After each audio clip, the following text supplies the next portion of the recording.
Joining us right now to weigh in is former Undersecretary of State for Political Affairs under President George W. Bush and former U.S. Ambassador to the UN, Nicolas Burns. Ambassador, good to see you, sir. Thanks so much for joining us. Thank you very much. How do you see all of this? Do you think China fully is on board with helping the U.S. with this North Korean threat? What's your take? Maria, I think it's positive that Xi Jinping and President Trump appear to have formed a relationship. There may be some trust there from Mar-a-Lago in the phone call the other night. Clearly, China's central here because China supplies the energy, the coal, and the food to North Korea, so it has leverage. I think the Chinese do not want to see Kim Jong-un provoke a crisis. They're frustrated with him. But, Maria, I also think there's a limit.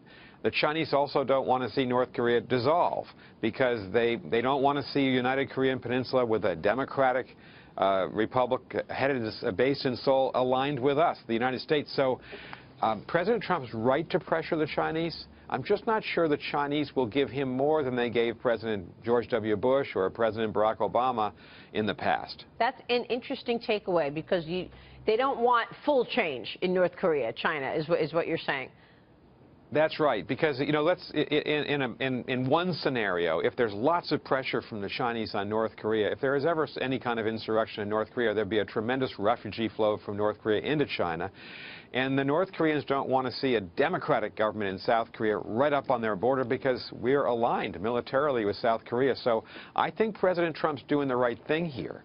He's practicing very effective diplomacy over the last week with Xi Jinping, but I just think there may be a limit on what's possible. And, you know, President Trump's been saying to the Chinese, this is partly your responsibility, and he's right to do that. President Obama said the same thing, President Bush.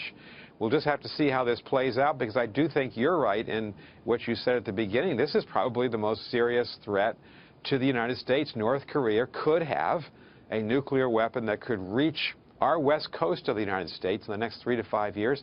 That's unacceptable for Americans to have to put up with that kind of threat. Yeah. Ambassador, what's your sense of the stability of the North Korean regime right now? Do they have a particular end goal in mind of something that they want? Do they just want nuclear chaos? How much can China really influence them, and how uncontrollable is the regime? How stable is it? You know, it's probably the most isolated, as you know, the most isolated government in the world. It's a family-run dictatorship. There's been 3 of them since the late 1940s. Almost a mafia dictatorship of one family in North Korea. They're highly repressive. They're probably the world's greatest violator of the human rights and religious rights of their own people. And I think President Trump, you know, what we're watching here, Maria, is President Trump is shifting towards China, away from his campaign rhetoric, and he's shifting against Russia. There was a remarkable press conference yesterday with the NATO Secretary General where President Trump came out in support of NATO. Secretary Tillerson had a tough meeting with Putin, and frankly, I think this is the right balance. We need China to stabilize North Korea, and we ought to be containing the Russians in Eastern Europe. I'm glad you brought that up, because Tillerson met for nearly 2 hours with Russian President Vladimir Putin. No sign that the meeting eased any of the rising tensions, but listen to what Tillerson and President Trump had to say about the relationship yesterday. The current state of U.S.-Russia relations is at a low point. There is a low level of trust between our 2 countries. Right now, we're not getting along with Russia at all. We may be at an all-time low in terms of relationship with Russia. So it looks tense between Tillerson and his Russian counterpart, Sergei Lavrov, but where do you think the relationship goes from here? What was your takeaway? You know, I think the Trump administration did the right thing here. This was a very stiff message by Rex Tillerson in what he said publicly and apparently what he said in the meeting with Vladimir Putin, and it was from President Trump as well. The Russians have intervened in Ukraine. They've divided that country. They've annexed Crimea. They've been bombing civilians in Syria. They're aligned with Assad, who is, as President Trump said, you know, a major violator of human rights. And the Russians interfered in our elections. That's what our intelligence community thinks. The FBI is investigating that. So I actually think this is the right policy. And we've got support from the Europeans and the Canadians. We've got support for the whole world in standing up to the Russians. But in a pragmatic sort of way, you also need China to be cooperative in East Asia. So I think the Trump administration is recentering itself. It may be, Maria, that these more pragmatic voices in the White House, like General McMaster, Secretary Mattis, Secretary Tillerson, maybe they have more weight right now than someone like Steve Bannon, and in my view, that would be a good thing. These are very impressive people, Mattis, Tillerson, and McMaster. Yeah, it's an incredible team. What about the NATO meeting? The president met with the Secretary General of NATO. He reiterated his call on member nations to pay their fair share for defense.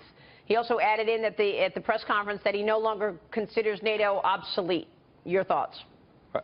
Well, I'm a former ambassador to NATO, not the UN, actually. I was at NATO, and you know, I believe in the alliance. All of our presidents, Republicans and Democrats, have always felt that the alliance is important, NATO, because it's the great power differential between the U.S. and Russia. Russia has no allies.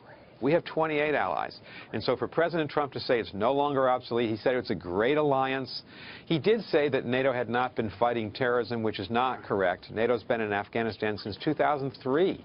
And so I think this shift towards NATO, very positive for the United States and the Trump administration. Yeah, real quick, Robert. Ambassador, can you just comment a little about Syria? What do you think would be the next steps for the Trump administration on what may be the best possible strategy? I supported the airstrikes, but now we need a comprehensive policy, and I think that the administration will be right to push the Russians and the Iranians towards some kind of negotiation that, and this may take years, to end this war.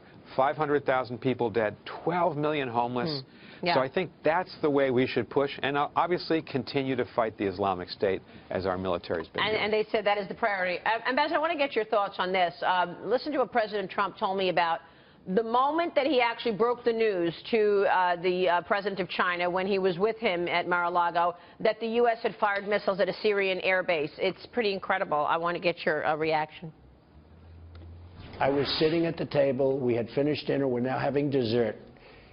And we had the most beautiful piece of chocolate cake that you've ever seen. And President Xi was enjoying it. I said, Mr. President, let me explain something to you. This is during dessert.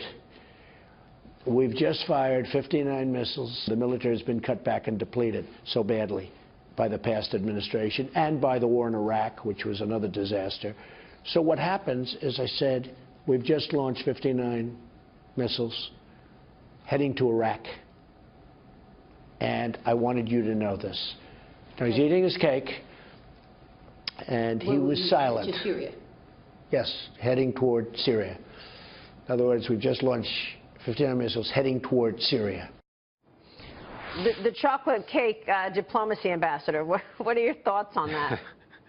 Well, it must have been quite a dinner and quite a dessert. I mean, you can imagine the conversation. These are the two most powerful people in the world. And frankly, I thought it was to the credit of the United States that President Trump moved so quickly. I think that must have surprised the Chinese, and he moved so quickly last week. We backed up our commitments to defend civilians against chemical weapons, which is in the American tradition. And we'll see how it goes with the Chinese. They're going to be a tough foe for us. We have a lot of disagreements with them.